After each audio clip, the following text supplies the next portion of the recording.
அண்மைச் செய்தி. அதிமுகவின் முன்னாள் அமைச்சர் நிலோஃபர் கபில் திமுகவில் இணைந்துள்ளார். அண்மைச் செய்தியாக பார்த்து வருகிறோம். அதிமுகவின் முன்னாள் அமைச்சர் நிலோஃபர் கபில் திமுகவில் இணைந்துள்ளார்.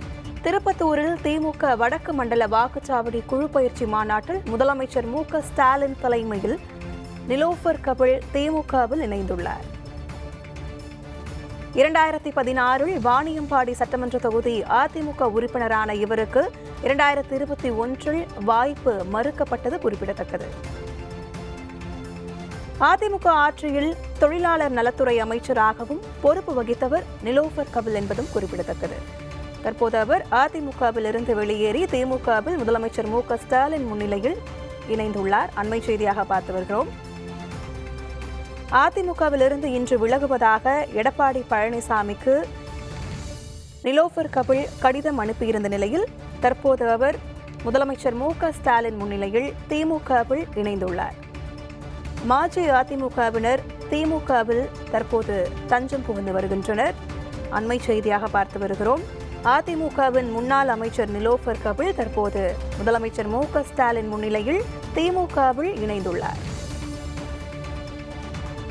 இது குறித்த கூடுதல் தகவல்களோடு எமது இணைய பிரிவு செய்தி ஆசிரியர் நிரூபன் சக்கரவர்த்தி இணைப்பில் உள்ளார். அவரிடம் மேலும் விவரங்களை கேட்டு பெறலாம்.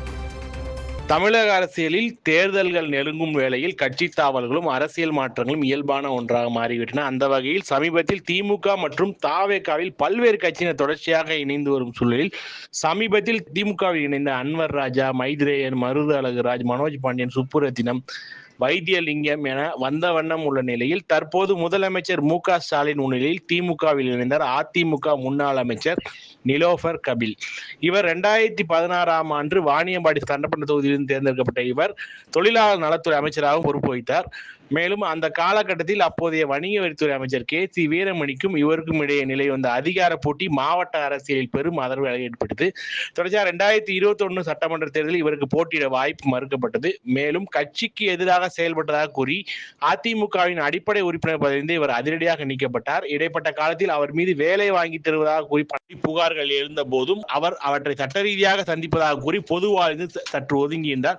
பின் அதிமுகவில் இணைந்து பணியாற்றினார். திடீரென்று இன்று அதிமுக பொதுச்செயலாளர் எடப்பாடி பழனிசாமிக்கு எழுதிய கடிதத்தில் சொந்த சூழ்நிலை காரணமாக அடிப்படை உறுப்பினர் பதவியிலிருந்து விலகுகிறேன் என்றும் மேலும் கடைசி வரியில் இதுவரை தாங்கள் அளித்த மரியாதைக்கு நன்றி என்றும் தெரிவித்துள்ளார். இந்நிலையில் இன்று திமுக வடக்கு மண்டல வாக்குச்சாவடி குழு பயிற்சி மாநாடு திருப்பத்தூரில் நடைபெற்றது. அந்த நிகழ்ச்சியில் முதலமைச்சர் மு.க.ஸ்டாலின் முன்னிலையில் நிலோஃபர் கபில் தன்னை திமுகவில் இணைத்துக் கொண்டார். தற்போது அதிருப்தியில் உள்ள அதிமுக முக்கிய புள்ளியை தொடர்ச்சியாக திமுக ஒரு வகையில் பலம் என்றாலும் தொகுதியில் வேட்பாளர் தேர்வின் போது தேர்தலில் சற்று உட்கட்சி பூசல் ஏற்பட வாய்ப்புள்ளதாக பார்க்கப்படுகிறது.